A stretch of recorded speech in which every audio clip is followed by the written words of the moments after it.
Coming to get you, Bobber.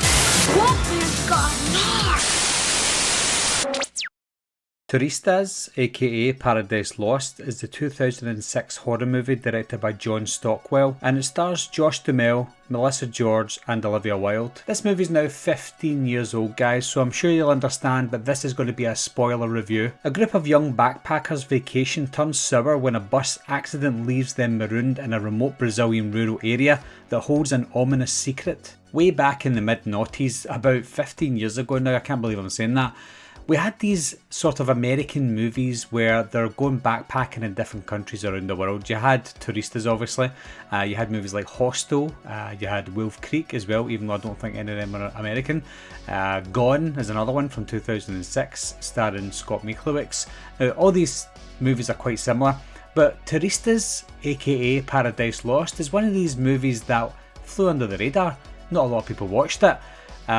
Maybe because it's not an amazing movie, but it had probably the biggest and most well-known cast now and at the time as well, with people like Josh Duhamel, Melissa George and Olivia Wilde. So they had a big cast, but for some reason it's probably the least popular out of all the backpacker horror movies. This backpacking horror movie is quite different to a lot of the backpacking movies, and I like the situation that this group got themselves in. There was only 3 of them to begin with. There was Josh Duhamel, his sister and a friend, and they were meeting people along the way after a bus crash.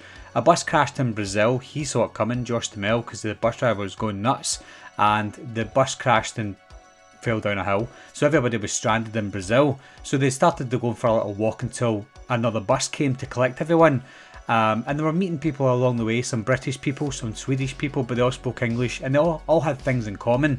But then they all went a little wander and found this beach just a couple of miles down the road and thought, let's just have a few drinks and have a good time. But little did they know, there was people in Brazil that were trying to get not just Americans but white people, or gringos as they call them. They're trying to get them, capture them and take their organs to sell them in the black market. Now it's a little far-fetched, I can say, but at the same time it's not that far-fetched because you have heard of stuff like that happening before. Maybe not in the way that it happens in this movie, but you've heard of it happening before, so it was quite a realistic horror movie. While all these tourists and backpackers are having fun at the beach, little do they know that there's this surgeon and a group of people in Brazil that are taking all the organs, obviously, and they're just contacting people at the beach huts who are selling the drinks to spike their drinks so that they can basically get them.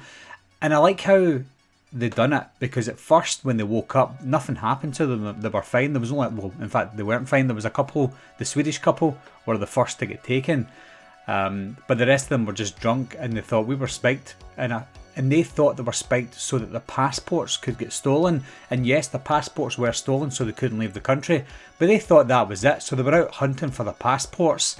And they got into trouble with some of the kids in the town. One of the backpackers hurt one of the kids by accident. Well, not really by accident, but he threw a rock at him, and he said his dad's going to come and get them, and his dad's one of the crazy guys in the town. So they went away with this guy who speaks English. He's from Brazil and he speaks English, so they go with him. Kiko, I think his name was. They go with him to try and escape, and I think that's where the film starts to slow down, because everything was happening in the first half an hour and I thought it was really good, but then when they went in hiding with Kiko, it slowed down a lot, because Kiko took them to a secluded area with a nice underwater cave, and they were enjoying themselves. Even though there was people missing, they were stranded in a different country, their passports were stolen, and there's a village after them, but they still had time to smile and have fun. And I can see how they can maybe lose themselves in the beauty of where they are, but at the same time they need to keep it realistic, not just for us the viewer, but for themselves in the movie. So I think the middle of the film is where it kind of sways away, because I was enjoying it at the first third of the film, but that middle part of the movie is where it slowed down. What I would have liked to have seen was that middle part where they were enjoying themselves, seeing that at the beginning of the film, having a bigger build-up. I don't mind big build-ups in horror movies. Have that build-up where they're looking at the scenery, they go with Kiko just to see what it's like out there, and then build up to going onto the beach, getting drugged, getting their passports taken, etc., and then leading up to the finale, which is where we're going to get to now. Unfortunately, I think the finale was a little tame.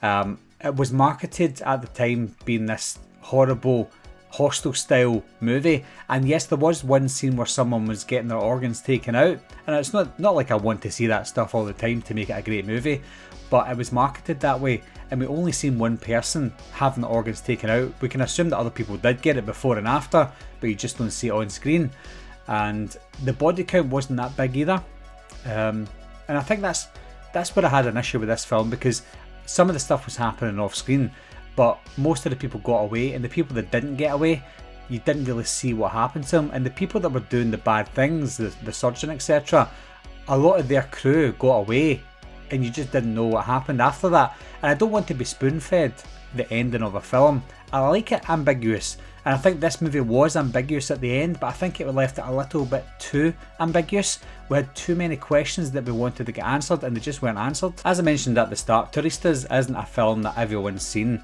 and I think it might be due to the marketing as well, because it's called Paradise Lost here in the UK, but it was called Turistas in the US, and I think maybe other countries it's got different names, and I think it did get quite a bit of a delay here in the UK. I didn't even realise it came out in the UK, because I bought the DVD from America maybe a year before it came out here. I can't remember, it was obviously 2006 or so, so it wasn't marketed well, and it flew under the radar. So I think that's where it fell flat in its face. I think maybe the marketing was the biggest issue, because it had the cast, it had the pool. If anyone saw a trailer for a movie with those three main characters, even today, you would probably go and see it. So I don't know how they failed, but they did. This wasn't a great movie by any means, but it is a movie that I will watch again. I've watched it a few times now, maybe 3 or 4 times, but it does take time to go back to it. It's not a great movie, but it's a slow burner, and some good things happen in it. But I would wait a few years to watch it again, and then again and again. And if you've never seen it before, I think you will enjoy it the first time you see it, but after a while you might think back to it and think, what did happen in that film? Not a lot actually happened. So what do you guys think of Turistas if you've seen it? And where do you think it went wrong with the marketing? Because again, like I said, with that cast, you'd think that more people would have seen this film, but they haven't. So leave your comments down below, guys, and we'll have a little chat about it. And as always, I'll see you soon. Bye bye.